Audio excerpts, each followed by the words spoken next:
Hi അസ്സലാമു അലൈക്കും. ഇന്ന് ഞാൻ ഒരു അടിപൊളി ഹെയർ ബാൻഡ് എങ്ങനെയാണ് ഉണ്ടാക്കാൻ എന്നാണ് നോക്കുന്നത്. അതിന് വേണ്ടി ഒരു ഹെയർ ബാൻഡ് ഇതെടുത്തിട്ടുണ്ട്, ഒരു കത്രിക, പിന്നെ പശ എടുത്തിട്ടുണ്ട്, പിന്നെ 5 കളറിൽ ബോളാണ് വരുന്നത്. ബ്ലൂവും വൈറ്റും ഗ്രീനും ഓറഞ്ചും റെഡും ആണ് വരുന്നത്. അപ്പോൾ അടിപൊളിയായിട്ട് ഉണ്ടാക്കാൻ വേണ്ടി ഓറഞ്ച് 3 ബോൾ എടുത്തിട്ടുണ്ട്, അതുപോലെ തന്നെ ഗ്രീനും 3 ബോൾ എടുത്തിട്ടുണ്ട്,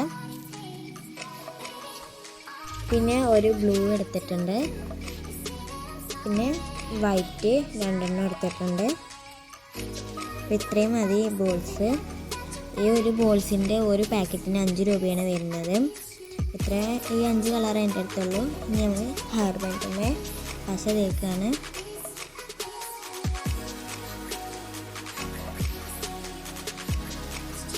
ഞങ്ങൾ ഫസ്റ്റ് ഓറഞ്ച് 3 ഒട്ടിച്ചു, പിന്നെ വൈറ്റ് 1, അതിൻ്റെ നടുവിൽ ഒരു ബ്ലൂവും പിന്നെ ഒരു വൈറ്റും ഒട്ടിച്ചിട്ട്, പിന്നെ നമ്മൾ ഗ്രീന് 3 ഒട്ടിച്ചിട്ടുണ്ട്. അടിപൊളി ഹെയർ ബാൻഡ് കിട്ടിയിട്ടുണ്ട്. എല്ലാവരും ട്രൈ ചെയ്യണം, എല്ലാവർക്കും ഒരുപാട് ഇഷ്ടപ്പെടും കേട്ടോ. ലാസ്റ്റ് ഞാൻ 2 ഫോട്ടോ കൊടുത്തിട്ടുണ്ട്, എങ്ങനെയുണ്ടെന്ന് കമൻറ്റ് ബോക്സിൽ ഉണ്ട്. അപ്പോൾ അടുത്ത വീഡിയോയിൽ കാണാം. Bye, see U.